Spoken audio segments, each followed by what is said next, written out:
ಪ್ರಾರ್ಥನೆ ಮಾಡಿಕೊಂಡು ವಾಕ್ಯದ ಭಾಗಕ್ಕೋಸ್ಕರ ಹೋಗೋಣ. ಪ್ರಾರ್ಥನೆ ಮಾಡಿಕೊಂಡು. ನಮ್ಮನ್ನು ಶಾಶ್ವತ ಪ್ರೇಮದಿಂದ ಪ್ರೀತಿಸಿದಂತ ತಂದೆ, ನಿಮ್ಗೆ ಸ್ತೋತ್ರಗಳು ತಂದೆ.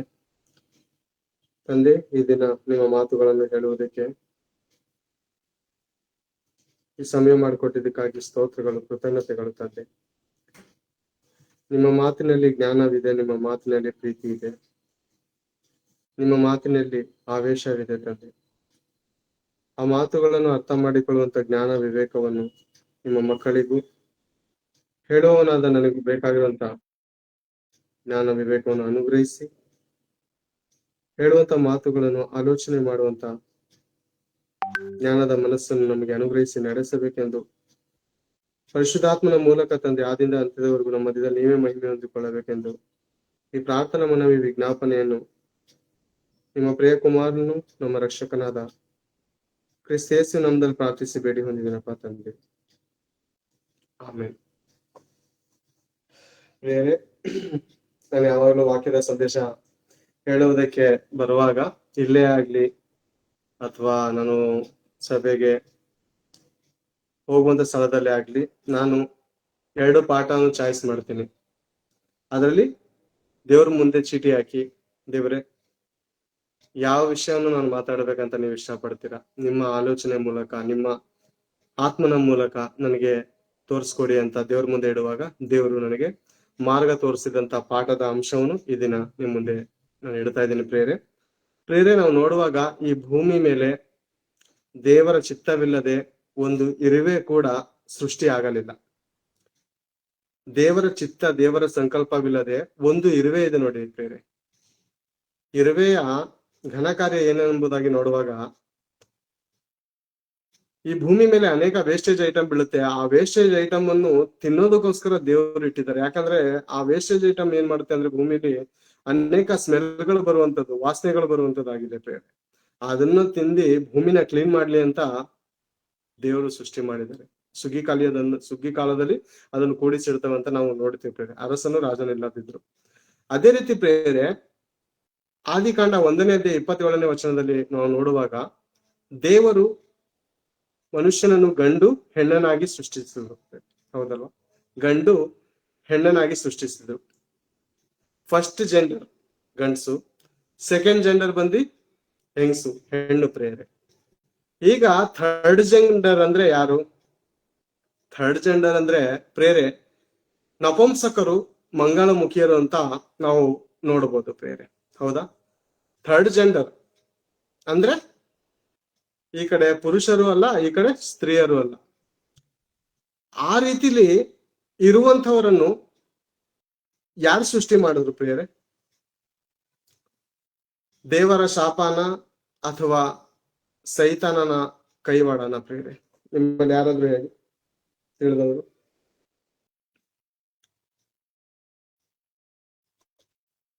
ಗೊತ್ತಿಲ್ವಾ? ಅವರಿಗೂ ಕೂಡ ದೇವರು ಸೃಷ್ಟಿ ಮಾಡಿರೋದು. ಅದು ಶಾಪ ಅಲ್ಲ, ಪಾಪ ಅಲ್ಲ. Very good. ದೇವ್ರ ಸ್ತೋತ್ರವಾಗಿ. ದೇವರು ನಿಮ್ಮನ್ನು ಆಶೀರ್ವದಿಸಲಿ. ಪ್ರೇರೆ, ದೇವರು ಅವರನ್ನು ಸೃಷ್ಟಿಸಿದ್ದಾನೆ. ಉದಾಹರಣೆ ಪ್ರೇರೆ, ಈ ಲೋಕವನ್ನು ನೋಡಿ ನಾವು ದೇವರ ಜ್ಞಾನವನ್ನು ತಿಳ್ಕೊಬಹುದಂತೆ ಪ್ರೇರೆ. ಈ ಲೋಕವನ್ನು ನೋಡಿ ದೇವರ ಜ್ಞಾನ. ನಾವು ಮತ್ತಾಯನ ಬರೆದ ಸುವಾರ್ತೆ ಒಂದ್ಸಾರಿ ತೆಗೆದು ನೋಡೋಣ ಪ್ರೇರೆ. ಅವ್ರ ಬಗ್ಗೆ ಬರೆದಿರುವಂತ ವಿಷಯವನ್ನು ನೀವು ಕುರಿತು ಮಾತಾಡಿಕೊಳ್ಳೋಣ. ಮತ್ತಾಯನ ಬರೆದ ಸುವಾರ್ತೆ 19ನೇ ಅಧ್ಯಾಯ 12ನೇ ವಚನದಿಂದ ಯಾರಾದ್ರೂ ಓದಿ ಸಹಕರಿಸಿ. ಯಾರಾದ್ರೂ ಒಬ್ರು ಓದಿ, ಸಮಯ ಕಡಿಮೆ ಇದೆ, ಯಾಕಂದ್ರೆ 1 ಅವರ್ ಮೆಸೇಜ್ ಇದು. ತಾಯಿಯ ಗರ್ಭದಿಂದ ನಪುಂಸಕರಾಗಿ ಹುಟ್ಟಿದವರು ಕೆಲವರು ಇದ್ದಾರೆ. ಮನುಷ್ಯರಿಂದ ತಾಯಿಯ ಗರ್ಭದಲ್ಲಿ ನಪುಂಸಕರಾಗಿ ಹುಟ್ಟಿದವರು ಕೆಲವರಿದ್ದಾರೆ. ಓಕೆನಾ? ಇನ್ನು ನೆಕ್ಸ್ಟ್, ಮನುಷ್ಯರಿಂದ ನಪುಂಸಕರಾಗಿ ಮಾಡಲ್ಪಟ್ಟವರು ಕೆಲವರು ಇದ್ದಾರೆ. ಮನುಷ್ಯರಿಂದ ನಪುಂಸಕರಾಗಿ ಮಾಡಲ್ಪಟ್ಟವರು ಕೆಲವರಿದ್ದಾರೆ ಪ್ರೇರೆ. ಇದಕ್ಕೆ ಉದಾಹರಣೆಯಾಗಿ ನಾವು ನೋಡ್ಕೊಳ್ಳುವಾಗ ಪ್ರೇರೆ, ಯೆಶಾಯನ ಪ್ರವಾದನೆ ಗ್ರಂಥ 39ನೇ ಅಧ್ಯಾಯ 7ನೇ ವಚನವನ್ನು ಸಾರಿ ತೆಗೆದು ನೋಡೋಣ. ಒಂದು 4-5 ವಚನ ಸ್ಪೀಡ್ ಆಗಿ ನೀವು ತೆಗೆದು ಓದಿ, ಆಮೇಲೆ ನಾನು ಮುಂದೆ ಅದಕ್ಕೆ ವಿವರಿಸ್ತೀನಿ. ಯೆಶಾಯನ ಪ್ರವಾದನೆ ಗ್ರಂಥ 39 7ನೇ ವಚನದಿಂದ. ಬಾಬೆಲಿನ ಅರಸರು ಬಂದು ನೀನು ಪಡೆದ ಮಕ್ಕಳನ್ನು ತೆಗೆದುಕೊಂಡು ಹೋಗಿ ಅವರನ್ನು ತಮ್ಮ ಅರಮನೆಯಲ್ಲಿ ಕಂಚುಕಿಗಳನ್ನಾಗಿ ನೇಮಿಸಿಕೊಳ್ಳುವವರು ಅನ್ನುತ್ತಾನೆ ಎಂದು ಹೇಳಿದನು. ಸಾಕು ಪ್ರೇರೆ. ಬಾಬೆಲಿನ ಅರಸರು ಬಂದು ನೀನು ಪಡೆದ ಮಕ್ಕಳನ್ನು ತೆಗೆದುಕೊಂಡು ಹೋಗಿ ಅವರನ್ನು ತಮ್ಮ ಅರಮನೆಯಲ್ಲಿ ಕಂಚುಕಿಗಳನ್ನಾಗಿ ನೇಮಿಸಿಕೊಳ್ಳುವರು. ಅಂದ್ರೆ ಇಸ್ರಾಯೇಲರು ಪಡೆದಂತ ಮಕ್ಕಳನ್ನು ಕರೆದುಕೊಂಡು ಹೋಗಿ ಶತ್ರುವಿನ ಜನಾಂಗದವರು ಏನ್ ಮಾಡ್ತಾರಂತೆ, ಕಂಚುಕಿಗಳನ್ನ ಆರಿಸ್ಕೊತಾರಂತೆ, ಕಂಚುಕಿಗಳನ್ನಾಗಿ ಮಾರಿಸ್ತಾರಂತೆ. ಯಾಕಂದ್ರೆ ಪ್ರೇರೆ ರಾಜನ ಪಕ್ಕ, ರಾಣಿಯ ಪಕ್ಕ, ಎಸ್ಪೆಷಲಿ ರಾಣಿ ಪಕ್ಕ ಯಾರು ಇರ್ಬೇಕಾಗಿತ್ತು ಅಂದ್ರೆ ಕಂಚುಕಿಗಳನ್ನ ಇಡ್ತಾ ಇದ್ರು ಪ್ರೇರೆ. ಯೋಸೇಫನ ಕಾಲದಲ್ಲಿ ನಾವು ನೋಡಿದೀವಿ ಪ್ರೇರೆ, ಯೋಸೇಫನು ಸುಂದರವಾಗಿದ್ದಂತ ಕಾರಣಕ್ಕೆ ಫರೋಹನ ಹೆಂಡತಿ ಕಣ್ಣಾಕದ್ದು ಪ್ರೇರೆ ಅಲ್ವಾ. ಅದೇ ರೀತಿ ಪ್ರೇರೆ ಇವರು ಬಹಳ ಜ್ಞಾನವಂತರಾಗಿರ್ತಾರೆ. ಈ ಒಂದು ಕಂಚುಕಿ ಆಗೋಕ್ಕಿಂತ ಮುಂಚೆ ಈ ಪುರುಷರು ಏನಾಗಿರ್ತಾರೆ, ಬಹಳ ಜ್ಞಾನವಂತವರು, ತುಂಬಾ ವಾಕ್ಚಾತುರ್ಯ ಒಳ್ಳೆಯವರಾಗಿರುವುದರಿಂದ ಏನ್ ಮಾಡ್ತಾರೆ ಅಂದ್ರೆ ಅರಸರುಗಳು ಜ್ಞಾನ ಓಡಿಸಿ ನಮ್ಮ ಹೆಂಡತಿಯ ಮೇಲೆ ನಮ್ಮ ಹೆಂಡತಿಯ ಕಣ್ಣು ಇವ್ರ ಮೇಲೆ ಬೀಳಬಾರ್ದು ಅಂತಾನೋ, ಇಲ್ಲ ಮತ್ತೊಂದು ಇವರು ಆಸೆ ಪಟ್ಟು ನಮ್ಮ ಒಂದು ಜನಾಂಗದವ್ರನ್ನು ಹಾಳು ಮಾಡಬಾರ್ದು ಅಂತಾನೋ, ಇವ್ರ ಏನ್ ಮಾಡೋದಂತ ಕಂಚುಕಿಗಳನ್ನ ಮಾಡಿ ಒಂದು ಕೆಲಸದ ಹಾಳ್ ತರ ಮಾಡಿಕೊತಾ ಇದ್ರು. ರಾಜ್ಕುಮಾರಿ ಜೊತೆ ಓಡಾಡೋದಕ್ಕೆ ಅವ್ರಿಗೆ ಹಾಳಾಗ್ ಮಾಡ್ತಾ ಇದ್ರು. ಇವ್ರು ಯಾರು? ಮನುಷ್ಯರಿಂದ ಮಾಡಲ್ಪಟ್ಟವರು. ಒಬ್ಬ ಮಾಜಿ ಪ್ರಧಾನಿ ಮಗನು ಕೂಡ ಏನ್ ಮಾಡಿದ್ದಾರೆ ಅಂದ್ರೆ ಬೇರೆ, ಮಾಜಿ ಪ್ರಧಾನಿ ಅವ್ರ ಮಗ ಹೋಗಿ ದೇಹದ ಅವಯವಗಳನ್ನು ಬದಲಾಯಿಸಿ ಸ್ತ್ರೀಯಾಗಿ ಮಾಡಲ್ಪಟ್ಟಿದ್ದಾರೆ. ಅವರು ಕೇಳುವಾಗ ಉದಾಹರಣೆಗಳು ಅವ್ರು ಹೇಳಿದಂಥದ್ದು ಉಲ್ಟಾ ಸೀದಾ ಒಂದು ಉದಾಹರಣೆಗಳನ್ನು ಕೊಟ್ಟಿದ್ದಾರೆ ಪ್ರೇರೆ. ನಾನು ಇಷ್ಟು ದಿನ ಪುರುಷನಾಗಿದ್ದೆ, ಈಗ ಸ್ತ್ರೀಯಾಗಿದ್ದಾಗ ಹೇಗಿರುತ್ತೋ ಅನ್ನೋಂತ ನೋಡೋದಕ್ಕೋಸ್ಕರ ಆ ರೀತಿ ಹೋಗಿ ಬದಲಾವಣೆ ಮಾಡಿಕೊಂಡವರು ಅವ್ರು ಕೆಲವರು ಇದ್ದಾರೆ, ಮನುಷ್ಯರಿಂದ ಮಾಡಿಕೊಂಡವ್ರು ಕೆಲವರು ಇದ್ದಾರೆ. ಇನ್ನ ಕೆಲವರು ಏನ್ ಮಾಡಿದ್ದಾರೆ ಅಂದ್ರೆ ಒಂದು ನಪುಂಸಕರ ಒಂದು ಜನಾಂಗದವರು ಏನ್ ಮಾಡಿದ್ದಾರೆ, ಒಂದು ಪುರುಷನನ್ನ ಕರೆದುಕೊಂಡು ಹೋಗಿ ಬಲವಂತವಾಗಿ ಪ್ರೇರೆ, ಯಶವಂತಪುರದಲ್ಲಿ ಅದು ಪಬ್ಲಿಷನ್ ಆಗಿತ್ತು, ಬಲವಂತವಾಗಿ ಆ ಒಂದು ಪುರುಷನನ್ನು ಜೆಂಡರ್ ಚೇಂಜ್ ಮಾಡಿಸಿ ಸ್ತ್ರೀಯಾಗಿ, ಅಂದ್ರೆ ಅವ್ರ ತರ ನಪುಂಸಕರಾಗಿ ಮಾಡಿಕೊಂಡು ಅವ್ರ ಜೊತೆಯಲ್ಲಿ ಭಿಕ್ಷೆ ಬೇಡುವಂತದ್ದು ಮತ್ತು ಮುಂತಾದ ಕಾರ್ಯಕ್ರಮಕ್ಕೋಸ್ಕರ ಅವ್ರನ್ನ ತೊಡಗಿಸ್ಕೊಂಡ್ರು ಪ್ರೇರೆ. ಇವ್ರು ಯಾರು? ಮನುಷ್ಯರ ಮೂಲಕ ಮಾಡಲ್ಪಟ್ಟವರು. ಸತ್ಯವೇದ ಗ್ರಂಥದಲ್ಲಿರುವಂತ ಮಾತಿಗೆ ಪ್ರತಿಯೊಂದು ಮಾತು ಸತ್ಯವಾದದ್ದೇ ಹೊರತು ಸುಳ್ಳಲ್ಲ ಪ್ರೇರೆ. ಇದು ಪ್ರತಿಯೊಂದು ಮಾತು ಸತ್ಯವಾದದ್ದು. ಮೊದಲದಾಗಿ ನಾವು ನೋಡಿದ ತಾಯಿಯ ಗರ್ಭದಲ್ಲಿ ನಪುಂಸಕರಾಗಿ ಹುಟ್ಟಿದವರು ಕೆಲವರು ಇದ್ದಾರೆ. ಯಾಕೆ ಹುಟ್ಟಿಸಿದ್ರು ಪ್ರೇರೆ ದೇವರು? ನಪುಂಸಕರಾಗಿ ಏನ್ ಪ್ರೇರೆ? ಅವ್ರಿಗೂ ಆಸೆ ಆಕಾಂಕ್ಷೆ ಎಲ್ಲ ಇರುತ್ತೆ ಅಂತ ನಾವ್ ಅನ್ಕೋತೀವಲ್ವಾ? ಖಂಡಿತ ಇರುತ್ತೆ. ಆಸೆ ಇರುತ್ತೆ, ಆಕಾಂಕ್ಷೆ ಇರುತ್ತೆ, ಮಕ್ಕಳಾಗ್ಬೇಕು, ಸಕಲವಾದಂತ ಆಸೆಗಳಿರುತ್ತೆ. ಆ ಆಸೆಗೆ ನಾವು ನೋಡುವಾಗ ಪ್ರೇರೆ ಒಂದು ಸ್ತ್ರೀ ಪುರುಷರಾಗಿದ್ದಾಗ ಪ್ರೇರೆ 10 ವರ್ಷ 11 ವರ್ಷ ಕಾಲೇಜ್ಗಳಿಗೆ ಹೋಗ್ತಾ ಬರ್ತಾ ಇದ್ದಕ್ಕಿದ್ದಂಗೆ ಅವರು ಸ್ತ್ರೀಯಾಗಿ ಮಾಡಲ್ಪಡ್ತಾರೆ. ಯಾರು? ಆ ಹುಡುಗನಾಗಿದ್ದಂತ ಆತನು ಇದ್ದಕ್ಕಿದ್ದ ಹಾಗೆ ಲಿಫ್ಟಿಕ್ ಹಾಕೊಳ್ಳುವಂಥದ್ದು, ಬಳೆ ಮುಡ್ಕೊಳ್ಳುವಂಥದ್ದು,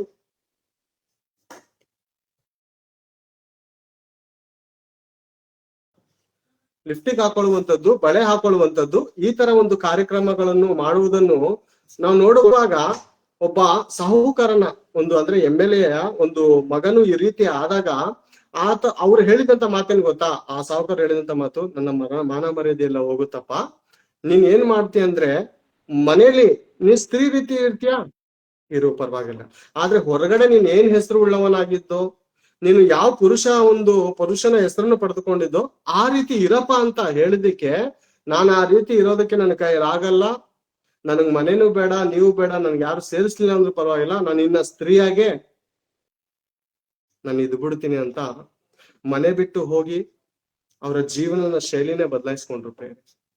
ಅಂದ್ರೆ ಕೋಟ್ಯಾಧೀಶ್ವರ ಮಗನು ಸ್ವಲ್ಪ ದಿವಸ ಆದ ನಂತರ ಏನಾಗಿದ್ದಾನಂದ್ರೆ ಸ್ತ್ರೀಯಾಗಿ ಮಾಡ್ಪಟ್ಟಿದ್ದಾನೆ ಪ್ರೇರೆ. ಸ್ತ್ರೀಯ ಒಂದು ಆಲೋಚನೆ ಬಂದಿದೆ ಪ್ರೇರೆ. ಅಂದ್ರೆ ದೇಹದ ಅವಯವಗಳನ್ನು ಉಂಟು ಮಾಡಿದ ಯಾರು ಪ್ರೇರೆ? ನಾವು ನೋಡುವಾಗ ಪ್ರೇರೆ ಮೋಶೆಯ ಗ್ರಂಥದಲ್ಲಿ ಒಂದ್ಸರಿ ನೋಡೋಣ ಪ್ರೇರೆ. ಮೋಶೆ ಗ್ರಂಥದಲ್ಲಿ ವಿಮೋಚನಾ ಕಾಂಡ 4ನೇ ಅಧ್ಯಾಯ 11ನೇ ವಚನ ಯಾರು ತೆಗೆದು ಓದೋಣ ಪ್ರೇರೆ. ವಿಮೋಚನೆ ಕಾಂಡ 4ನೇ ಅಧ್ಯಾಯ 11ನೇ ವಚನ. ಮನುಷ್ಯರಿಗೆ ಬಾಯಿ ಕೊಟ್ಟವರಾರು? ಒಬ್ಬನು ಮೂಕನಾಗಿ ಮತ್ತೊಬ್ಬನು ಕಿವುಡನಾಗಿ, ಒಬ್ಬನು ಕಣ್ಣುಳ್ಳವನಾಗಿ ಮತ್ತೊಬ್ಬನು ಕಣ್ಣಿಲ್ಲದವನಾಗಿ ಇರಬೇಕೆಂದು ನೇಮಿಸಿದವರಾರು? ಯೆಹೋವನಾಗಿರುವ ನಾನೇ ಅಲ್ಲವೇ? ಒಬ್ಬನಿಗೆ ಒಬ್ಬ ಅವಯವಗಳು ಬರ್ಬೇಕು ಅಥವಾ ಬರಬಾರ್ದು ಅನ್ನೋದಿಕ್ಕೆ ಯಾರು ಪ್ರೇರೆ? ತಂದೆಯಾದ ಪರಮಾತ್ಮನೇ ಅಲ್ವಾ? ಯಾಕೆ ಈ ಪುರುಷನಾಗಿರೋನಿಗೆ ಯಾಕೆ ಈ ಸ್ತ್ರೀ ಸ್ತ್ರೀ ತರ ಆಲೋಚನೆ ಬರ್ತಾ ಇದೆ. ಯಾಕೆ ದೇಹದ ಅವಯವಗಳನ್ನು ದೇವರು ಅಷ್ಟಕ್ಕೆ ಅಂದ್ರೆ ಸ್ತ್ರೀಯಾಗಿ ಮಾಡಲ್ಪಡೋದಕ್ಕೆ ಯಾಕೆ ಬಿಡ್ತಾ ಇದ್ದಾರೆ ಅಂದ್ರೆ ಪ್ರೇರೆ, ನಾವು ನೋಡುವಾಗ ಪ್ರೇರೆ, ಆದಿಕಾಂಡ 6ನೇ ಅಧ್ಯಾಯ 2ನೇ ವಚನದಲ್ಲಿ ದೇವರು ಅನೇಕ ಮಂದಿ ಮಕ್ಕಳು ಬೇಕು, ಆ ಮಕ್ಕಳು ಪರಿಶುದ್ಧರಾಗಿರಬೇಕು, ಕೋಟ್ಯಾಂತರ ಜನ ಮಕ್ಕಳು ಬೇಕು. ನನಗೆ ಎಷ್ಟು ಜನ ಮಕ್ಕಳು ಬೇಕು ಗೊತ್ತಾ? ಭೂಮಿನಂದು ಆಕಾಶನಂದು ಸರ್ವ ಕೋಟಿ ಜನಾಂಗದವರು ನನ್ನವರು, ನನಗೆ ಎಷ್ಟು ಜನ ಮಕ್ಕಳು ಬೇಕು? ಕೋಟ್ಯಾಂತರ ಜನ ಮಕ್ಕಳು ಬೇಕು ಅಂತ ದೇವರು ಸೃಷ್ಟಿ ಮಾಡಿದಾಗ ಅಲ್ಲಿರುವಂತ ಪುರುಷರು ಏನ್ ಮಾಡಿದ್ರು ಗೊತ್ತಾ? ಒಂದು ಸಾರಿ ಆದಿಕಾಂಡ 6ನೇ ಅಧ್ಯಾಯ 2ನೇ ವಚನದಿಂದ ಓದಿ ಪ್ರೇರೆ. ದೇವಪುತ್ರರು ಮನುಷ್ಯ ಪುತ್ರಿಯರ ಸೌಂದರ್ಯವನ್ನು ನೋಡಿ ತಮಗೆ ಇಷ್ಟರಾದವರನ್ನು ಹೆಂಡರನ್ನಾಗಿ ಮಾಡಿಕೊಂಡರು. ತಮಗೆ ಸೌಂದರ್ಯವನ್ನು ನೋಡಿದ್ರಂತೆ ಪ್ರೇರೆ, ಗುಣಲಕ್ಷಣ ನೋಡಿಲ್ಲ, ಗುಣ ಲಕ್ಷಣ ನೋಡಿಲ್ಲ, ಸೌಂದರ್ಯವನ್ನು ನೋಡಿ ತನಗೆ ಬೇಕಾದವ್ರನ್ನೇ ಆರಿಸ್ಕೊಬಿಟ್ರಂತೆ. ಅಂದ್ರೆ ತಂದೆ ಬೇಡವಾ ಇವ್ರಿಗೆ? ತಾಯಿ ಬೇಡವಾ? ತಂದೆ ಮಾತ್ ಬೇಡವಾ? ತಾಯಿ ಮಾತ್ ಬೇಡವಾ? ಬೆಳೆದು ಬಿಟ್ಟಿದೀವಂತ ನಮ್ಮಿಷ್ಟನ? ಮೈ ಲೈಫು ಮೈ ಸ್ಟೈಲಾ? ಇದಾ ಜೀವನ? ಆಗಿನ ಕಾಲದಲ್ಲೇ ಪ್ರೇರೆ ತಂದೆ ಆದ ದೇವರ ಮನಸ್ಸನ್ನು ನೋಯಿಸಿದಂತ ಇಂಥವರಿಗೆ ದೇವರೊಂದು ಪಾಠ ಕಲಿಸ್ತಾ ಇದ್ದಾರೆ ಪ್ರೇರೆ. ಸೌಂದರ್ಯವನ್ನು ನೋಡೋಯ್ತೆ ನೀನು? ಹೇಳಿ ಮಾಡ್ಸಿ ಜೋಡಿ ಅಂತ ನನಗೋಸ್ಕರ ನಾನು ಹುಟ್ಟಿದ್ದೀನಿ, ನಿನಗೋಸ್ಕರ ನೀನ್ ನನ್ಗೆ ಹುಟ್ಟಿದ್ಯಾ ಅಂತ ಅಂದುಕೊಂಡು ಸೌಂದರ್ಯ ನೋಡಿ ಮಾಡಲಾಗೋದು ಪ್ರೇರೆ. ಇಲ್ಲಿ ತಂದೆ ಚಿತ್ತ ಏನು? ನಾನು ಅನೇಕ ಮಂದಿ ಮಕ್ಕಳನ್ನ ಪಡ್ಬೇಕು, ಆ ಮಾತು ನನ್ನ ಮಾತು ಬಿಟ್ಟು ಅವರು ಹಿಂಜಾರಬಾರ್ದು ಅನ್ನೋಂತ ದೇವ್ರ ಉದ್ದೇಶ ಪ್ರೇರೆ. ದೇವ್ರ ಉದ್ದೇಶ ಏನ್ ಗೊತ್ತಾ? ನನ್ನ ಮಾತನ್ನು ಬಿಟ್ಟು ನೀವು ಎಡಕ್ಕಾದ್ರೂ ಬಲಕ್ಕಾದ್ರೂ ತಿರುಗಬಾರ್ದು ಅನ್ನೋಂಥದ್ದ ದೇವ್ರ ಉದ್ದೇಶದಿಂದ ದೇವರೇನ್ ಮಾಡಿದ್ರೆ, ಸೃಷ್ಟಿ ಮಾಡಿದಾಗ 6ನೇ ಅಧ್ಯಾಯ 5ನೇ ವಚನದಲ್ಲಿ ನೋಡುವಾಗ ಮನುಷ್ಯರ ಕೆಟ್ಟತನವು ಭೂಮಿಯ ಮೇಲೆ ಹೆಚ್ಚಾಗಿರುವುದನ್ನು ನೋಡಿ ಯೆಹೋವನು ಹೃದಯದಲ್ಲಿ ನೊಂದುಕೊಂಡನು. ಈಗ ಫಸ್ಟ್ ಹಾರ್ಟ್ ಅಟ್ಯಾಕ್ ಬಂದಿರುವಂತ ದೇವರು ಪ್ರೇರೆ. ಮೊದಲನೇ ಹೃದಯದಲ್ಲಿ ಆಘಾತ ಮಾಡಿಕೊಂಡಿರೋರು ಯಾರು ಅಂತ ನೋಡುವಾಗ ದೇವರಿಗೆ ಹೃದಯದಲ್ಲಿ ಆಘಾತ ಅಂತೆ. ದೇವ್ರ ಹೃದಯನು ಬಹಳ ದೊಡ್ಡದಾಗೈತೆ ಪ್ರೇರೆ. ಆತನು ಆಕಾಶ ಮತ್ತು ಆಕಾಶ ಕೂಡ ಇಡಿಸಲಾರದ ದೊಡ್ಡ ದೇವ್ರು. ಅವ್ರಿಗಾಗಿರೋ ನೋವೇನೋ ಅಷ್ಟಿಷ್ಟಲ್ಲ. ಅದೇ ಒಬ್ಬ ತಂದೆಗೆ ಆಗ್ಬಿಟ್ಟಿದ್ರೆ, ಮಾಮೂಲಿ ಭೂಲೋಕದಲ್ಲಿರುವಂತ ತಂದೆಗೆ ಆಗ್ಬಿಟ್ಟಿದ್ರೆ ಹಾರ್ಟ್ ಅಟ್ಯಾಕ್ ಆಗಿ ಅನೊಬ್ರು ಸಾಯೋದನ್ನ ನೋಡ್ತೀವಿ. ಕೆಲವ್ರು ಮದ್ವೆ ಆಗೋದನ್ನೇ ಹೇಳಲ್ಲ ತಂದೆ ತಾಯಿಗಳಿಗೆ, ಗಂಡು ಮಗು ಆದಾಗ ಬಂದು ಹೇಳ್ತಾರೆ ಬೇರೆ. ಭಾನುವಾರ ಸಾಕ್ಷಿ ಕೇಳ್ದೆ, ಮಗ ಮದ್ವೆ ಆಗಿದೆ ಹೇಳಿಲ್ಲಂತೆ, ಮಗನ್ ಕಂಡ್ರೆ ಪ್ರಾಣ ಅಂತೆ ತಾಯಿಗೆ. ಮದ್ವೆ ಆಗಿದ್ರು ಹೇಳ್ದೆ, ಗಂಡು ಮಗು ಆದಾಗ ನಮ್ ತಾಯಿ ಸಂತೋಷ ಪಡ್ತಾಳೇನೋ ಅಂತ ಗಂಡು ಮಗು ಆದ್ಮೇಲೆ ಬಂದು ಹೇಳೈತೆ. ಆ ಅಮ್ಮನಿಗೆ ಹೃದಯದಲ್ಲಿ ಅಲ್ಲೋಲ ಕಲ್ಲೋಲ ಆಗುತ್ತೆ. ಇಂಥ ಮಗನ ನಾನು ಪ್ರೀತಿಸಿದ್ದು ದೇವ್ರಿಗಿಂತ ಹೆಚ್ಚಾಗಿ ಪ್ರೀತಿಸ್ನಲ್ಲ, ದೇವ್ರಿಗಿಂತ ಹೆಚ್ಚಾಗಿ ಪ್ರೀತಿಸ್ನಲ್ಲ. ದ್ರೋಹ ಬಗದ್ನ ಇವನು. ಹೌದು, ದ್ರೋಹ ಬಗದ. ಮತ್ತೆ ಭೂಮಿ ಮೇಲೆ ಇರುವಂತ ಮನುಷ್ಯರು ಏನ್ ಮಾಡ್ತಾ ಇದಾರೆ? ದೇವ್ರಿಗೆ ದ್ರೋಹ ಬಗಿತಾ ಇದಾರೆ ಇವರು. ಅದಕ್ಕೆ ದೇವ್ರು ಒಂದು ಆಲೋಚನೆ ಮಾಡಿದ್ರು. ಏನ್ ಆಲೋಚನೆ ಗೊತ್ತಾ? ಸೌಂದರ್ಯ ನೋಡಿ ಹೋಗ್ತೀಯಾ? ಏನಪ್ಪಾ ಸೌಂದರ್ಯ ನೋಡಿ ಹೋಗ್ತೀಯಾ? ನಾನ್ ನೋಡಲ್ವಾ? ಈ ಲೋಕಕ್ಕೆ ಕಳಿಸಿದಂತ ನನ್ನನ್ನ ನೋಡಲ್ವಾ ನೀನು?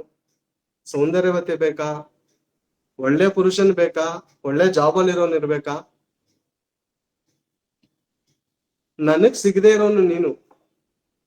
ಫಿಲಮ್ ಅಲ್ಲಿ ಅನೇಕರು ಹೀರೋಯಿನಿಗಳಿಗೆ ಒಂದು ಮಾತು ಹೇಳ್ತಾರೆ ಪ್ರೇರೆ, ನೀನ್ ನನ್ನವಳಾಗ್ಲಿಲ್ಲ ಅಂದ್ರೆ ಯಾರೊಳಗೂ ಬಿಡಲ್ಲ. ಇಲ್ಲ ಅಂದ್ರೆ ನಿನ್ನ ಕೊಂದಾಕ್ತೀನಿ, ಇಲ್ಲ ಅಂದ್ರೆ ನಿನ್ನ ಯಾರು ಕಟ್ಕೋತಾನೋ ಅವನ್ನ ಕೊಂದಾಕ್ತೀನಿ ಅಂತ ಈ ಫಿಲಂ ಡೈಲಾಗ್ ನಾವು ನೋಡಿದಿವಿ. ರಿಯಲ್ ಆಗು ನಡೆದಿದೆ ಪ್ರೇರೆ, ಸತ್ಯ ನಡೆದಿದೆ, ಅನೇಕ ಕಡೆ ನಡೆದಿದೆ. ಈಗ ದೇವ್ರು ಹೇಳುವಂತ ಮಾತೇನ್ ಗೊತ್ತಾ? ಮಂಗಳ ಮುಖಿಯರನ್ನ ಯಾಕೆ ಸೃಷ್ಟಿಸ್ತಾ ಇದ್ದೇನೆ ಗೊತ್ತಾ? ದೇವ್ರು ಯಾಕೆ ಸೃಷ್ಟಿಸ್ತಾ ಇದ್ದೇನೆ ಅಂದ್ರೆ, ಒಂದು ಸಾರಿ ವಚನವನ್ನು ನೋಡೋಣ.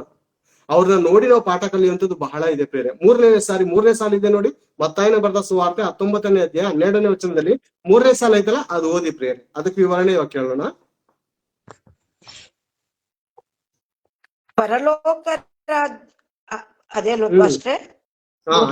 ಪರಲೋಕ ರಾಜ್ಯದ ನಿಮಿತ್ತವಾಗಿ ತಮ್ಮನ್ನು ತಾವೇ ನಂಬುಷಕರಾಗಿ ಮಾಡಿಕೊಂಡವರು ಕೆಲವರು ಇದ್ದಾರೆ, ಅಂಗೀಕರಿಸಬಲ್ಲವನು ಅಂಗೀಕರಿಸಲಿ ಎಂದು ಹೇಳಿದನು.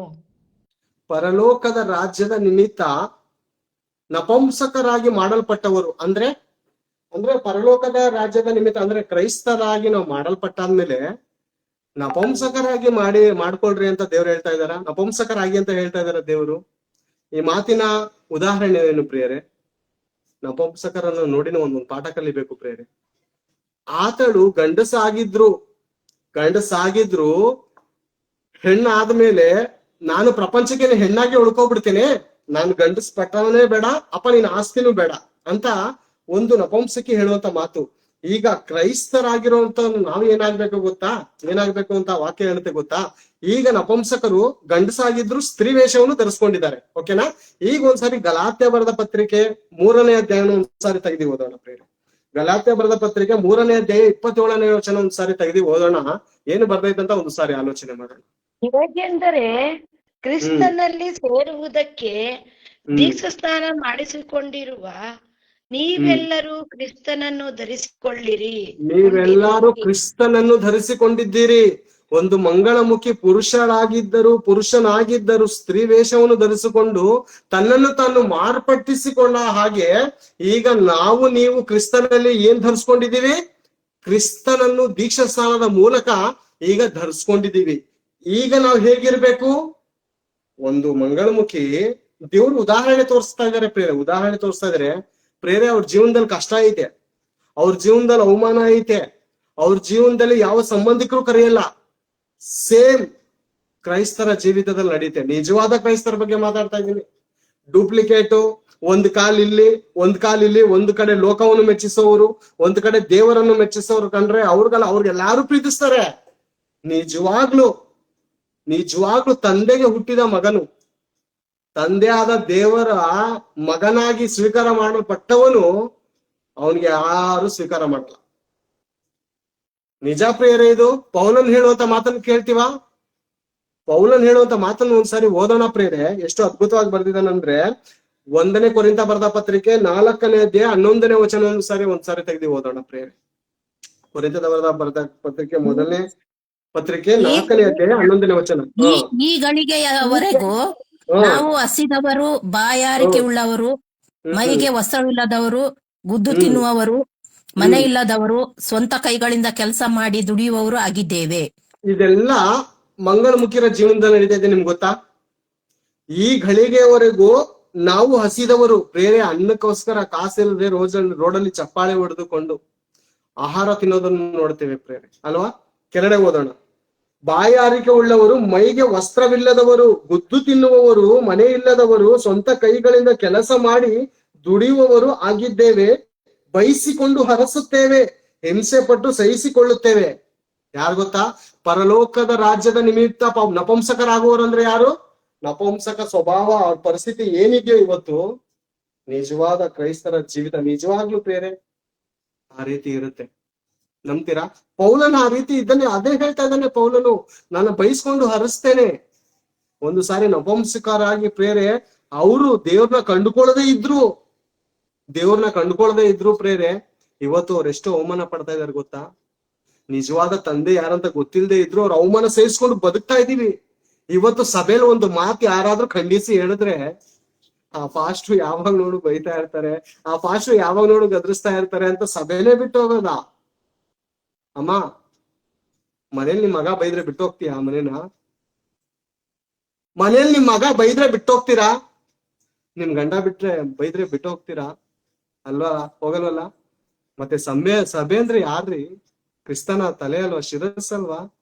ಆತನ ಅವಯವಗಳಲ್ವಾ? ಒಂದು ಮಾತ್ರ ಹೇಳಿದ್ರು ಒಪ್ಪಿಸ್ಕೋತೀವ ನಾವು? ನಿಜವಾಗ್ಲೂ ನಾವು ಕ್ರೈಸ್ತರ? ನಿಜವಾಗ್ಲೂ ನಾವು ಭಕ್ತರಮ್ಮ? ಅಪ್ಪ, ನಾವು ಭಕ್ತರ. ಬಯಸ್ಕೊಂಡು ಹರಿಸ್ತೀವ ನಾವು. ಒಂದು ಮಾತಂದ್ರೆ 5 ವರ್ಷ ಮಾತಾಡೋದೇ ಇಲ್ಲ ನಾವು ಯಾರ ಜೊತೆನು.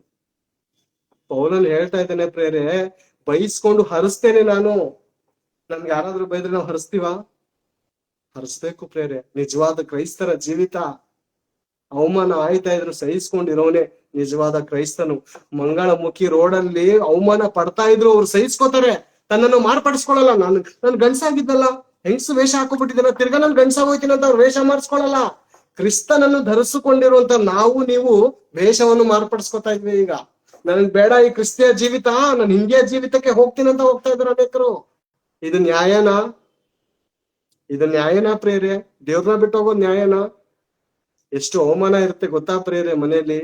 ಕ್ರಿಸ್ತನನ್ನು ನಂಬದೇ ಇರುವಂತ ಮನೆಯಲ್ಲಿ ಪುರುಷರಿಂದ ಸ್ತ್ರೀಗೆ ಎಷ್ಟು ಅವಮಾನ ಇರುತ್ತೆ ಗೊತ್ತಾ? ಭಯಂಕರ ಅವಮಾನ ಇರುತ್ತೆ ಪ್ರೇರೆ. ಅದೇ ಪ್ರೀತಿ ಕ್ರಿಸ್ತನನ್ನು ನಂಬದೇ ಇರುವಂತ ಸ್ತ್ರೀ ಮೂಲಕನೂ ಅವಮಾನ ಇರುತ್ತೆ. ಏನೋ ನೀನ್ ಲೋಕದಲ್ಲಿ ಇದ್ದಾಗ ಕುಡ್ಕೊಂಡು ಆರಾಮಾಗಿ ಗಂಡ್ಸಾಗ ಓಡಾಡ್ಕೊಂಡಿದ್ದೆ, ಈಗ ನಿನ್ಗೆ ಏನಾಯ್ತು? ಕುಡಿಯಲ್ವಾ? ಸಿಗರೇಟ್ ಸೇದಲ್ವಾ? ಮತ್ತೊಂದ್ ಪಾಪ ಮಾಡಲ್ವಾ ಅಂತ ಕೇಳೋರ್ನ ನಾನು ನೋಡಿದ್ದೀನಿ. ನಿಜವಾದ ಕ್ರಿಸ್ತನಾಗಿ ಬದುಕುವಂತ ಮನೆ ಕುಟುಂಬದಲ್ಲಿ ಸ್ತ್ರೀ ಹಾಕಿರುವಂತ ಕ್ವಶನ್ ಇದು. ಒಂದು ಕಾಲದಲ್ಲಿ ರೋಡಲ್ಲಿ ಇಟ್ಟಾಡ್ಸ್ಕೊಂಡು ಹೊಡಿತಾ ಇದ್ದ ಗಂಡ್ಸು ನಮ್ರತೆಯಿಂದ ದೀನತೆಯಿಂದ ಬದಲಾದ್ಮೇಲೆ ಸ್ತ್ರೀ ನೆಕ್ಸ್ಟ್ ಕ್ವಶನ್ ಆಗ್ತಾ ಇದ್ದಾಳೆ. ಈಗ ನಾವ್ ಯಾವ ರೀತಿ ಇರ್ಬೇಕು? ಮಂಗಳಮುಖಿ ಆಗಿ ಅವಮಾನ ಪಟ್ರು ಸಹಿಸಿಕೊಳ್ಳಬೇಕು. ದೇವ್ರು ಅದೇ ತಾನೇ ಹೇಳ್ತಾ ಇದಾರೆ, ಹಿಂಸೆ ಪಟ್ಟು ಸಹಿಸ್ಕೊಳ್ತೇವೆ. ಪೌಲನ್ ಅದೇ ಹೇಳ್ತಾ ಇದ್ದಾನೆ ಇಲ್ಲಿ ಪ್ರೇರೆ. ಮತ್ತೊಂದ್ಸರಿ ವಚನವನ್ನು ಓದೋಣ, ಮತ್ತೊಂದು ವಚನವನ್ನು ಓದೋಣ ಪ್ರೇರೆ. ಪೌಲನು ಬರ್ದ ಅದೇ ಮೊದಲನೇ ಕಾಲದ ಕೊರಿಂಥ 7ನೇ ಅಧ್ಯಾಯ 29ನೇ ವಚನವನ್ನು ಓದಿಕೊಳ್ಳೋಣ ಪ್ರೇರೆ. 1 ಕೊರಿಂಥ 7:29. ಸಮಯವು ಸಂಕೋಚವಾದದ್ದರಿಂದ ಇನ್ನು ಮೇಲೆ ಹೆಂಡತಿ ಉಳ್ಳವರು ಹೆಂಡತಿ ಇಲ್ಲದವರಂತೆಯೂ ಅಳುವವರು ಸಾಕು. ಹೆಂಡತಿ ಉಳ್ಳವರು ಹೆಂಡತಿ ಇಲ್ಲದವರಂತೆಯೂ. ಒಂದು ಸಾರಿ ನಪುಂಸಕರ್ಗೆ ಹೋಗಿ ಕೇಳಿ ಪ್ರೇರೆ, ದೇವರು ಯಾಕೆ ಸೃಷ್ಟಿ ಮಾಡ್ದ ಅಂದ್ರೆ ಅವ್ರಿಗೆ ಉದಾಹರಣೆ ಕೊಡ್ತಾ ಇದಾರೆ. ನನ್ನ ಮಕ್ಕಳು ಸೌಂದರ್ಯ ನೋಡಿ ಪ್ರೀತಿ ಪ್ರೀತಿ ಪ್ರೀತಿ ಅಂತ ಸೂಸೈಡ್ ಮಾಡ್ಕೊಂಡವಳವ್ರೆ. ಪ್ರೀತಿಗೋಸ್ಕರ ಸೂಸೈಡ್. ನಪುಂಸಕರ್ಗೆ ಹೋಗಿ ಕೇಳಿ, ಯಾವ್ದಾರ ಲವ್ ಫೇಲ್ಯೂರ್ ಆಗೈತಾ ನಿನಗೆ, ಯಾಕಮ್ಮ ಇಷ್ಟೊಂದು ಕುಡಿತೈತೆ ಅಂತ ಕೇಳಿ. ಲವ್ ನನ್ಗೆ ಯಾರು ಲವ್ ಮಾಡ್ತಾರೆ? ನನ್ಗೆ ಯಾರು ಲವ್ ಮಾಡ್ತಾರೆ? ಒಂದ್ಸಾರಿ ಅಧಿಕಾರಿ ಮನೇಲಿ ಹೋಗಿ ನೋಡಿ, ಎಷ್ಟು ಕೋಟ್ಯಾಂತರ ರೂಪಾಯಿ ದುಡ್ಡು ಇರುತ್ತೆ, ಎಲ್ಲ ದೋಸ್ಕೊಂಡು ಬಡವ್ರದೆಲ್ಲ ಮಡಿಕೊಂಡಿರ್ತಾರೆ. ಒಂದ್ಸಾರಿ ನಪುಂಸಕರ್ಗೆ ಹೋಗಿ ಕೇಳಿ, ನಪುಂಸಕರು ಎಷ್ಟು ಹಣ ಮಡಗಿದ್ರೆ ನೀವು ಆಸ್ತಿ ಅಂದ್ರೆ, ನನಗೇನು ಹೆಂಡತಿಯವರ ಮಕ್ಕಳವರ ಎಂತಕ್ಕೋಸ್ಕರ ಮಡಿಕೊಳ್ಳಿ ನನ್ನ ಹಣನೂ ಬೇಡ ಏನು ಬೇಡ, ತಿಂತಾ ಇದ್ದೀನ ಸಾಕು, ಇಷ್ಟೇ ಸಾಕು ಜೀವನ. ದೇವರು ನಪುಂಸಕರಾದ್ರು ನಮ್ಗಿಂತ ಬೆಸ್ಟ್ ಆಗಿ ಅವ್ರಿಗೆ ದೇವ್ರು ಪರಿಗಣಿಸ್ತಾರೆ. ಈ ಲೋಕ ಜನದ್ಕಿಂತ ನಪುಂಸಕರೇ ಬೆಸ್ಟ್ ಪ್ರೇರೆ. ಯಾವ ಲವ್ ಮ್ಯಾರೇಜ್ ಆಗನು ಸೂಸೈಡ್ ಮಾಡ್ಕೊಂಡು ಸಾಯ್ತಾರ, ದೇವ್ರ ಮಕ್ಳು ಸಾಯ್ತಾವ್ರೆ ಪ್ರೇರೆ. ಸೂಸೈಡ್ ಮಾಡ್ಕೊಂಡು ಪ್ರೀತಿಗೋಸ್ಕರ ಸಾಯ್ತಾವ್ರೆ. ನಪುಂಸಕರು ಸಾಯ್ತಾರ? ಸಾಯಲ್ಲ. ಈಗ ನಮ್ಗೆ 4 ದಿನ ಕೂಟ ಐತೆ ಬನ್ನಿ ಹೋಗೋಣ ಅಂತ ಅಂದ್ರೆ ನಾವು ಏನ್ ಕತೆ ಹೇಳ್ತೀವಿ ಅಂದ್ರೆ, ಮನೇಲಿ ನಮ್ಮ ಯಜಮಾನ್ರು ಬಿಟ್ಕೊಡಲ್ಲ, ಮನೇಲಿ ನನ್ನ ಹೆಂಡತಿ ಬಿಟ್ಕೊಡಲ್ಲ, ಮಕ್ಳು ನಾನು ಇಲ್ಲಾಂದ್ರೆ ನಿದ್ದೆ ಬರಲ್ಲ ಅಂತೀವಿ. ಅವ್ರಿಗೊಂದ್ಸಾರಿ ಹೋಗಿ ಕೇಳಿ, ಅಮ್ಮ ಮಕ್ಳೈತ ನಿನ್ಗೆ, ಬಾ ದೇವ್ರ ಸೇವೆಗಂದ್ರೆ ಬರ್ತಾರ ಅವ್ರು. ಅಂಜಲಿ ಅವ್ರು ನೋಡಿದ್ದೀರಾ? ಅವ್ರದ್ದು ಅದ್ಭುತವಾದ ಸೇವೆ ಪ್ರಿಯರೇ. ದೇವರು ಅವ್ರನ್ನ ಉನ್ನತ ಸ್ಥಾನದಲ್ಲಿ ಇಟ್ಟಿದ್ದಾನೆ. ಅದೇ ರೀತಿ ಎಲ್ಲ ಮಂಗಳ ಮುಖಿಗೂ ದೇವ್ರು ರಕ್ಷಣೆ ಕೊಡ್ಬೇಕಂತ ಅವ್ರು ಸೃಷ್ಟಿಸಿದಾನೆ ಹೊರತು ಬೀದಿಲ್ ಬಿಡೋದಕ್ಕೋಸ್ಕರ ಅಲ್ಲ. ನಾವು ಅಪೊಸ್ತಲರ ಕೃತ್ಯಗಳು 8ನೇ ಅಧ್ಯಾಯದಲ್ಲಿ ಕಂಚುಕಿಗೆ ನಾವು ನೋಡ್ತೀವಿ. ಕಂಚುಕಿ ಅಂದ್ರೆ ಯಾರು? ನಪುಂಸಕರೇ. ಆ ನಪುಂಸಕರಿಗೆ ಫಿಲಿಪ್ಪನ ಮೂಲಕ ರಕ್ಷಣೆ ಆಗತ್ತೆ ಪ್ರಿಯರೇ, ದೀಕ್ಷಾಸ್ಥಾನ ಆಗತ್ತೆ. ದೇವರವ್ರನ್ನ ಹುಟ್ಟಿಸಿ ಬೀದಿಲ್ ಬಿಟ್ಟಿಲ್ಲ. ಅವ್ರನ್ನ ನೋಡಿ ನೀವು ಪಾಠ ಕಲಿಬೇಕು. ಕ್ರೈಸ್ತರಾದ ಮೇಲೆ ನಿಮ್ಗೆ ಬರುವಂತ ಅವಮಾನಗಳು, ನಿಂದೆಗಳು ಈ ರೀತಿ ಇರುತ್ತೆ. ಆದ್ರೆ ನೀವು ಸಹಿಸಿಕೊಂಡು ಹರಸ್ಬೇಕು ನಾವು. ಅದು ನಿಜವಾದ ಕ್ರೈಸ್ತತ್ವ. ಉದಾಹರಣೆ ತೋರಿಸ್ತಾ ಇದ್ದಾರೆ ದೇವರು ಪ್ರೇರೆ. ಉದಾಹರಣೆ, ಹೆಂಡತಿ ಉಳ್ಳವನು ಇಲ್ಲದವನಂತೆಯೂ, ಕೊಂಡುಕೊಂಡದ್ದು ನಮ್ಮದಲ್ಲ ಅಂತ ಅವರು ಜೀವಿಸ್ಬೇಕಂತೆ. ಅದು ನಿಜವಾದ ಕ್ರಿಸ್ತಿಯ ಜೀವಿತ. ಇದು ಪ್ರೇರೆ ದೇವರು ಉದಾಹರಣೆಗೆ ಅವ್ರು ಸೃಷ್ಟಿಸಿರೋದು. ಅವ್ರ ಜೀವನದಲ್ಲಿ ಕಷ್ಟ ಇರ್ಬೋದು, ನೋವು ಇರ್ಬೋದು, ಅವಮಾನ ಇರ್ಬೋದು ಪ್ರೇರೆ. ಆದ್ರೆ ಅದ್ರ ಮೂಲಕ ಪ್ರಪಂಚಕ್ಕೆ ಒಂದು ಉದಾಹರಣೆ ತೋರಿಸ್ತಾ ಇದ್ದಾರೆ ದೇವರು ಪ್ರೇರೆ. ಎಷ್ಟು ಅವಮಾನ ಪ್ರೇರೆ ಕ್ರೈಸ್ತರ ಮನೆ ಕುಟುಂಬದಲ್ಲಿ ನಂಬದಲ್ಲದವರ ಮೂಲಕ ಭಯಂಕರವಂತ ಪ್ರಾಣ ಹಿಂಸೆಗಳು ನಡೀತಾ ಇದೆ. ಅನೇಕ ಅವಮಾನದ ಮಾತುಗಳು, ನಿಂದೆಯ ಮಾತುಗಳು ಬರ್ತದೆ ಪ್ರೇರೆ. ಅವಾಗ ಏನ್ ಮಾಡ್ಬೇಕು ಹೇಳಿ? ಗಂಡ್ಸಾಗಿದ್ರು ಸಹಿಸ್ಕೋಬೇಕು. ಅದೇ ಒಂದು ಕಾಲದಲ್ಲಿ ಲೋಕದಲ್ಲಿದ್ದಾಗ ನೀನು ಒಂದು ಮಾತು ಮಾತಾಡೋದಕ್ಕಿಂತ ಮುಂಚೆ ಒಡೆದಿ ಕಳಿಸ್ತಾ ಇದೆ ಮನೆಯಿಂದ ಆಚೆ. ಈಗ ಯಾಕೆ ಮಾತಾಡ್ತಾ ಇಲ್ಲ? ಕ್ರಿಸ್ತನನ್ನು ಧರಿಸ್ಕೊಂಡಿದ್ದಕ್ಕೋಸ್ಕರ. ಯೇಸು ಕ್ರಿಸ್ತನನ್ನು ಪ್ರಪಂಚವನ್ನು ಒಂದೇ ಮಾತಿನಲ್ಲಿ ಸರ್ವನಾಶ ಮಾಡೋದಕ್ಕೆ ಆತನಿಗೆ ಶಕ್ತಿ ಇದ್ರು ಯಾಕೆ ಮಾತಾಡ್ಲಿಲ್ಲ ಗೊತ್ತಾ? ತಾಳ್ಮೆಯಿಂದ ಸಹಿಸ್ಕೊಂಡ. ತಾಳ್ಮೆಯಿಂದ ನಾವು ಕೂಡ ಹೇಗೆ ಇರ್ಬೇಕು ಗೊತ್ತಾ? ತಾಳ್ಮೆಯನ್ನು ಧರಿಸ್ಕೋಬೇಕು ಪ್ರೇರೆ. ಲೋಕದಲ್ಲಿ ಸಂಕಟ, ಎಂತ ಸಂಕಟ ಗೊತ್ತಾ? ಅದು ಭಯಂಕರವಾದಂತ ಸಂಕಟಗಳು, ಅವಮಾನಗಳು ಪ್ರಪಂಚದಲ್ಲಿ ಇದೆ ಪ್ರೇರೆ ಕ್ರೈಸ್ತರಿಗೆ. ಆದ್ರೆ ಸಹಿಸಿಕೊಳ್ಳಬೇಕು. ಒಂದು ಮಂಗಳಮುಖಿ ದೇವ್ರು ಯಾರಂತ ಗೊತ್ತಿಲ್ಲ ಅಂದ್ರೂ ಆತಳಿಗೆ ಆಗುವಂತ ಅವಮಾನನು ಸಹಿಸ್ಕೊಂಡಿದ್ದಾಳೆ. ಆತಳು ಪುರುಷನಿಂದ ಸ್ತ್ರೀಯಾಗಿ ಮಾರ್ಪಟ್ಟ ಮೇಲೆ ತಿರ್ಗಾ ಪುರುಷದ ಜನಾಂಗಕ್ಕೆ ಹೋಗ್ತಾ ಇಲ್ಲ. ನಾವು ಕ್ರೈಸ್ತರಾಗಿ ಕ್ರಿಸ್ತನನ್ನು ಧರಿಸಿಕೊಂಡವರು ಸ್ವಲ್ಪ ಅವಮಾನ ಆದ್ರೆ, ಸ್ವಲ್ಪ ನಿಂದೆ ಆದ್ರೆ, ಯಾರೋ ಒಂದ್ ಮಾತು ಹೇಳ್ಬಿಟ್ರೆ ಕ್ರಿಸ್ತನನ್ನೇ ಬಿಟ್ಟು ಹೋಗ್ತಾ ಇದೀವಿ ಅಂದ್ರೆ ನಿಜವಾಗ್ಲೂ ಪ್ರೇರೆ, ನಾನು ನಿಜವಾಗ್ಲೂ ಭಕ್ತರ, ನಿಜವಾಗ್ಲೂ ಭಕ್ತಿ ಇದೆಯಾ ನಮ್ಮಲ್ಲಿ? ಇಲ್ಲ ಪ್ರೇರೆ. ನಾವು ನಿಜವಾಗ್ಲೂ ಭಕ್ತರಾಗ್ತದೆ. ಲೋಕದಲ್ಲಿ ಭಯಂಕರವಾದಂತ ಹೋರಾಟದಲ್ಲಿ ನಾವು ಜಯಶಾಲಿ ಆಗ್ಬೇಕು ಪ್ರೇರೆ. ಮನುಷ್ಯರಿಂದ ಏನು ಬರುತ್ತೆ ಪ್ರೇರೆ? ಮರ್ಯಾದೆ, ಮನುಷ್ಯರ ಗೌರವ ಎಂತಕ್ಕೆ ಪ್ರೇರೆ? ಒಂದು ಸಾರಿ ಗಲಾತ್ಯ ಬರೆದ ಪತ್ರಿಕೆ 1ನೇ ಅಧ್ಯಾಯ 10ನೇ ವಚನವನ್ನು ತೆಗೆದು ಓದಿ ಕಡೆದಾಗಿ ಮುಗಿಸ್ಕೋಣ. ಗಲಾತ್ಯ 1:10 ನೋಡಿಕೋಣ ಪ್ರೇರೆ. ನಾನೀಗ ಯಾರನ್ನು ಒಲಿಸಿಕೊಳ್ಳುತ್ತಾ ಇದ್ದೇನೆ? ಮನುಷ್ಯರನ್ನು, ದೇವರನ್ನು. ನಾನು ಮನುಷ್ಯರನ್ನು ಮೆಚ್ಚಿಸುವುದಕ್ಕೆ ಪ್ರಯತ್ನಿಸುತ್ತಾ ಇದ್ದೇನೋ? ಇನ್ನು ಮನುಷ್ಯರನ್ನು ಮೆಚ್ಚಿಸುವನಾಗಿದ್ದರೆ ನಾನು ಕ್ರಿಸ್ತನ ದಾಸನಲ್ಲ. ಯಾರು ಒಂದು ಬರ್ಬೇಕು ನಮ್ಗೆ? ದೇವರು ಒಳ್ಳೆಯ ರೀತಿಯಲ್ಲಿ ನಡ್ಕೋಬೇಕಾ? ಇವತ್ತು ಇದ್ದು ನಾಳೆ ಇಲ್ದಿರೋಂತ ಈ ನರಮನುಷ್ಯ ಇವನು ನಮ್ ಜೀವನ ಕೊಡ್ತಾನ ಪ್ರೇರೆ? ಇವ್ ನಮ್ ಪರಲೋಕ ಕೊಡ್ತಾನ, ಜೀವನ ಕೊಡ್ತಾನ, ನಮ್ಗೆ ಹೆಸರೇನಾದ್ರು ಕಾಪಾಡ್ತಾನ? ಇಲ್ಲ ಪ್ರೇರೆ. ಆ ಪರಮಾತ್ಮನು ಮನೆ ಕುಟುಂಬವನ್ನು ಕಾಪಾಡ್ತಾರದ ಸರ್ವೇಶ್ವರನು. ಆತನು ಒಲಿಬೇಕು ನಮ್ಗೆ. ಆತನು ಒಲ್ದು ಬಂದ್ರೆ ನಮ್ ಮನೆ ಉದ್ಧಾರ ಆಗುತ್ತೆ. ದುಡ್ಡು ಒಲ್ದು ಬಂದು ದೇವರೇ ಒಲ್ದಿಲ್ಲ ಅಂದ್ರೆ ಎಷ್ಟಿದೇನು? ಒಂದೇ ಒಂದು ಬೆಳಗ್ಗೆ ಒಂದು ಮೆಸೇಜ್ ಕೊಟ್ರು, ಒಂದೇ ಒಂದು ಸಣ್ಣ ರೋಗ, ಅಷ್ಟೇನೆ ಸಣ್ಣ ರೋಗ. ಡಾಕ್ಟರ್ ಕಂಡಿಡ್ದು ಡಾಕ್ಟರ್ ಹುಚ್ಚರಾಗೋಯ್ತಾರೆ. ಈ ರೋಗ ಏನಂತಾನೆ ಗೊತ್ತಾಯ್ತಲ್ಲ, ಏನಂತಾನೆ ಗೊತ್ತಾಯ್ತಲ್ಲ. ಒಟ್ನಲ್ಲಿ ತುಂಬಾ ಅನಾರೋಗ್ಯಗಳಾಗಿದ್ದಾಳೆ ಈ ಅಮ್ಮ. ಏನು ಆಗೈತೋ ಗೊತ್ತಿಲ್ಲ. ಆದ್ರೆ ಬ್ಲಡ್ ರಿಪೋರ್ಟ್ ಎಲ್ಲ ನಾರ್ಮಲ್ ಬರ್ತಾ ಐತೆ. ರೋಗ ಏನೈತೆ ಅಂತಾನೆ ಗೊತ್ತಾಯ್ತಲ್ಲ. ಗೊತ್ತಿಲ್ದಿರೋಂತ ರೋಗ ಬಂದ್ಬಿಡುತ್ತೆ ಪ್ರೇರೆ. ಎಷ್ಟೋ ಜನಕ್ಕೆ ನಾವು ನೋಡಿದ್ವಲ್ಲ, ಗೊತ್ತಿಲ್ಲದಿರೋ ರೋಗ ಬರುತ್ತೆ. ಕೋಟ್ಯಾಂತರ ರೂಪಾಯಿ ಹಣ ಇಲ್ಲ, ಅದ್ರಲ್ಲೇ ಹೋಗ್ಬಿಟ್ಟಿರುತ್ತೆ. ಜೀವ ಉಳಿಸ್ಕೋಬೇಕಂದ್ರು ಇನ್ನು ಉಳಿಸಿದ್ರು ಆ ಸಾಲ ತೀರ್ಸಕ್ಕಾಗಲ್ಲ. ಕೋಟ್ಯಾಂತರ ರೂಪಾಯಿ ಹಣ ಎಂತ ವೆಚ್ಚ ಮಾಡ್ತಾರೆ ಅಂದ್ರೆ ಪ್ರಾಣ ಉಳಿಸ್ಕೊಳ್ಳಿ ಅಂತ ಮಾಡ್ತಾರೆ. ಲಾಸ್ಟ್ಗೆ ಹಣನೂ ಹೋಯ್ತು, ಇನ್ನು ಬದುಕು ಬಂದ್ರು ಸಾಲ ತೀರ್ಸಕ್ಕಾಗಲ್ಲ. ಆ ರೀತಿ ಬರುತ್ತೆ ಪ್ರೇರೆ. ಯಾರು ಒಲಿಬೇಕು ನಮ್ಗೆ? ದೇವ್ರು ಒಲಿಬೇಕು, ಮನುಷ್ಯನೆಲ್ಲ ಪ್ರೇರೆ. ಮನುಷ್ಯನನ್ನು ಪ್ರೀತಿಸೋಣ, ಖಂಡಿತ ಮನುಷ್ಯನನ್ನು ಪ್ರೀತಿಸ್ಬೇಕು, ಮನುಷ್ಯನ ಮೇಲೆ ಕರುಣೆ ಕಟಾಕ್ಷವನ್ನು ತೋರಿಸ್ಬೇಕು. ಆದ್ರೆ ನಮ್ಮ ಎಲ್ಲ ಪ್ರಾಣ, ಆತ್ಮ, ಶರೀರ ದೇವ್ರಿಗೆ ಒಪ್ಪಿಸಿಕೊಡ್ಬೇಕು ಪ್ರೇರೆ.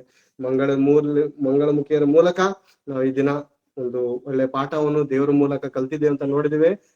ಅಂಜಲಿ ಸಿಸ್ಟರ್ ಅನ್ನೋರು ದೇವರ ಸೇವೆಯಲ್ಲಿ ತುಂಬಾ ಅದ್ಭುತವಾಗಿ ಅವರು ಬೆಳೀತಾ ಇದ್ದಾರೆ. ಅವ್ರ ಜೊತೆಲಿ ಅನೇಕ ಮಂಗಳಮುಖಿಯರು ಕೂಡ ಬದಲಾಗಿದ್ದಾರೆ. ಅದಕ್ಕಾಗಿ ದೇವ್ರ ಸ್ತೋತ್ರವಾಗ್ಲಿ ಪ್ರೇರೆ. ಅವ್ರ ಸೇವೆಗೋಸ್ಕರ ನೀವು ಪ್ರಾರ್ಥನೆ ಮಾಡಿ ಪ್ರೇರೆ. ನಾವು ಪ್ರಸಂಗ ಮಾಡಿದ್ರೆ, ದೊಡ್ಡ ಸೇವಕರು ಪ್ರಸಂಗ ಮಾಡಿದ್ರೆ 10,000 ಜನ ಬರ್ಬೋದು. ಒಂದು ಸ್ತ್ರೀ ಒಳ್ಳೆ ಫಾಸ್ಟ್ ಅಮ್ಮ ಪ್ರಸಂಗ ಮಾಡೋದಕ್ಕೆ ಪಬ್ಲಿಕ್ ಮೀಟಿಂಗ್ ಮಾಡಿದ್ರೆ 10,000 ಜನ ಬರ್ಬೋದು. ಅದೇ ಒಂದು ಮಂಗಳಮುಖಿ ಪ್ರೇರೆ ಪ್ರಸಂಗ ಮಾಡಕ್ ನಿಂತ್ಕೊಂಡ್ರೆ ಪ್ರೇರೆ, ಪಬ್ಲಿಷನ್ ಮಾಡಿದ್ರೆ ಲಕ್ಷ ಜನ ಪ್ರೇರೆ. ಅಂಜಲಿ ಅಮ್ಮನ್ಗೆ ಲಕ್ಷ ಜನ ಸೇರ್ತಾರೆ. ಅವ್ರ ಅಪಾಯಿಂಟ್ಮೆಂಟ್ ತಗೋಬೇಕಂದ್ರೆ ಸೇವಕರು 1 ತಿಂಗಳು 2 ತಿಂಗಳು ಸಿಕ್ಬಿಡ್ತಾರೆ. ಅವ್ರ ಅಪಾಯಿಂಟ್ಮೆಂಟ್ ತಗೋಬೇಕಾದ್ರೆ 6 ತಿಂಗಳು 9 ತಿಂಗಳು ಅಪಾಯಿಂಟ್ಮೆಂಟ್ ತಗೋಬೇಕು. ಅವ್ರಿಗೆ ಬಿಡು ಇಲ್ಲ, ಅವ್ರಿಗೆ ಅಮ್ಮನ್ ಬಿಡು ಇಲ್ಲ ಅಂತ ಸಾಕ್ಷಿಯಾಗಿ ದೇವ್ರು ನಿಲ್ಸಿದಾರ ಪ್ರೇರೆ. ಮಂಗಳಮುಖಿಯಾಗಿ ದೇವ್ರು ಮಾಡಿದ್ರು ಬಿಡ್ಲಿಲ್ಲ ಪ್ರೇರೆ. ಈಗ್ಲೂ ಅಷ್ಟೇ ಮಂಗಳಮುಖರ್ನ ಯಾರನ್ನೂ ಬಿಡಲ್ಲ ದೇವ್ರು. ಯಾರನ್ನು ಬಿಡೋದಕ್ಕೋಸ್ಕರ ಸೃಷ್ಟಿ ಮಾಡಿಲ್ಲ. ಎಲ್ಲಾ ಮಾನವರೇ ನನ್ನ ಬಳಿಗೆ ಬನ್ನಿ, ರಕ್ಷಣೆಯನ್ನು ಬಾಧ್ಯವಾಗಿ ಹೊಂದಿಕೊಳ್ಳಿ ಅನ್ನುವಂತ ತಂದೆಯಾದ ದೇವರ ಚಿತ್ತ ಪ್ರೇರೆ. ಅಷ್ಟೇ, ಇನ್ನೇನು ಇಲ್ಲ ಪ್ರೇರೆ. ಅವ್ರನ್ನ ನೋಡಿ ನಾವು ಒಳ್ಳೆ ಪಾಠವನ್ನು ಕಲ್ತಿದ್ದೇವೆ. ಅನೇಕರಿಗೆ ಮಂಗಳಮುಖರಿಗೆ ಸ್ವಾರ್ಥವನ್ನು ಸಾರೋಣ, ಅವರನ್ನು ರಕ್ಷಿಸೋಣ ಎನ್ನುವಂತ ನನ್ನ 2 ಮಾತುಗಳನ್ನು ಹೇಳಿ ನಾನು ಮುಗಿಸ್ತೇನೆ. ಇದುವರೆಗೂ ತಾಳ್ಮೆಯಿಂದ ಕೇಳಿದ ನಿಮಗೆ ಧನ್ಯವಾದಗಳು. ದೇವರಿಗೆ ಸ್ತೋತ್ರಗಳಾಗಲಿ. ಧನ್ಯವಾದ.